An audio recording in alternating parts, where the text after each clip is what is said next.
तो आइए जानते हैं वायरस के बारे में कुछ बातें। सबसे पहले वायरस, ये जो टर्म है वायरस, ये लैटिन लैंग्वेज से डिराइव किया गया है, जिसका मीनिंग होता है पॉइजनस फ्लूइड या फिर जिसको हम वेनम भी कह सकते हैं। सबसे पहले वायरस ये टर्म देने वाले थे डीजे इवानुस्की। उसके बाद एमडब्ल्यू बेजेनिक, ये एक साइंटिस्ट है जो कि 1898 में आए थे।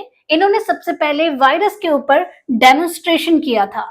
इन्होंने टोबैको प्लांट्स के कुछ इन्फेक्टेड प्लांट्स को एक्सट्रैक्ट किया और उन्होंने देखा कि उसके अंदर एक फ्लूइड पाया जा रहा है जो कि बाकी सारे हेल्दी प्लांट्स को इन्फेक्ट कर रहा है। उन्होंने उस फ्लूइड को नाम दिया कॉन्टाजियम वाइवम फ्लूइडम, जिसका मीनिंग होता है हाईली इन्फेक्शियस एजेंट।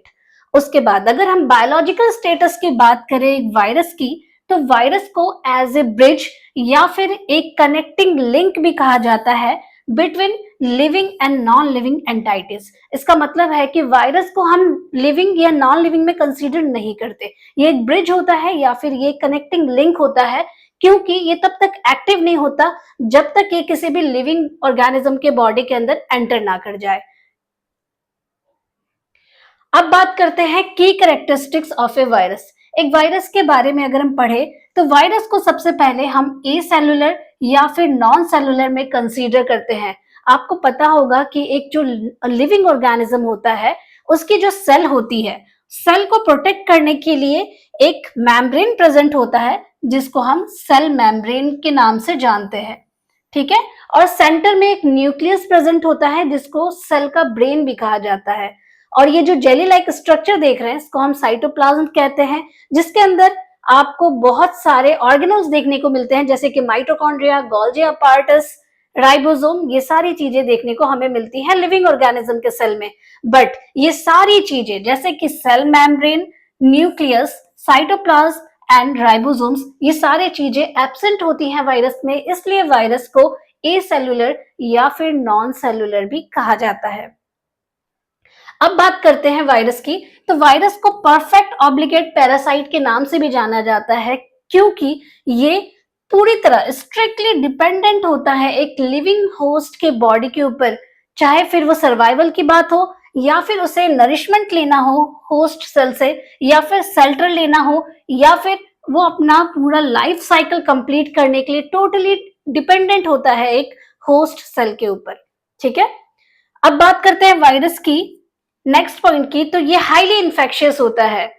ठीक है। जब भी ये किसी लिविंग होस्ट के अंदर एंटर करता है तो बहुत ही तेजी से खुद को मल्टीप्लाई करता है और लिविंग सेल के पूरे मशीनरी को ये हाईजैक करता है, और हाईजैक करने के बाद ये खुद को बहुत ही फास्टली मल्टीप्लाई करके ग्रो कर लेता है।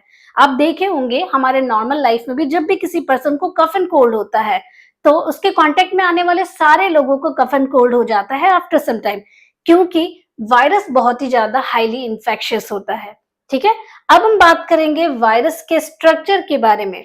तो वायरस दिखता कैसा है? सबसे पहली बात, वायरस का जो जेनेटिक मटेरियल होता है वो आइदर डीएनए हो सकता है या फिर आरएनए हो सकता है, पर याद रखिएगा कभी भी दोनों एक साथ प्रेजेंट नहीं होंगे। ठीक है। दूसरी बात, न्यूक्लिक एसिड, इनका जो जेनेटिक मटेरियल है उसको प्रोटेक्ट करने के लिए प्रोटीन के कुछ लेयर्स इसके साइड साइड में प्रेजेंट होते हैं। ये जो सब यूनिट्स आप देख रहे हो, इस सब यूनिट्स को हम कैप्सोमियर कहते हैं। ठीक है।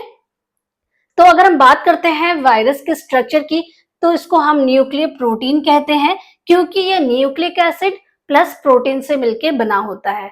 ठीक है। अब अगर कैप्सोमियर प्लस न्यूक्लिक एसिड की बात की जाएगी तो इसको हम कैप्सिड के नाम से भी जाना जाता है। ठीक है। अब बात करते हैं जेनेटिक मटेरियल की। तो जैसा मैंने आपको बताया कि आइदर डीएनए या फिर आरएनए प्रेजेंट हो सकता है, बट सेम टाइम पे दोनों कभी भी प्रेजेंट नहीं होंगे। ठीक है। कैप्सिड मैंने आपको ऑलरेडी बता दिया है कि जेनेटिक मटेरियल को प्रोटेक्ट करने के लिए प्रोटीन की एक कोट प्रेजेंट होती है जिसको हम कैप्सिड के नाम से जानते हैं। और कैप्सिड बना किस चीज से हुआ है? छोटे छोटे प्रोटीन के सब यूनिट से बना हुआ है जिसको हम कैप्सोमियर्स भी कहते हैं। तो ये था थोड़ा सा जानकारी वायरस के बारे में। अगर वीडियो अच्छी लगी हो तो लाइक करिएगा। Thank you.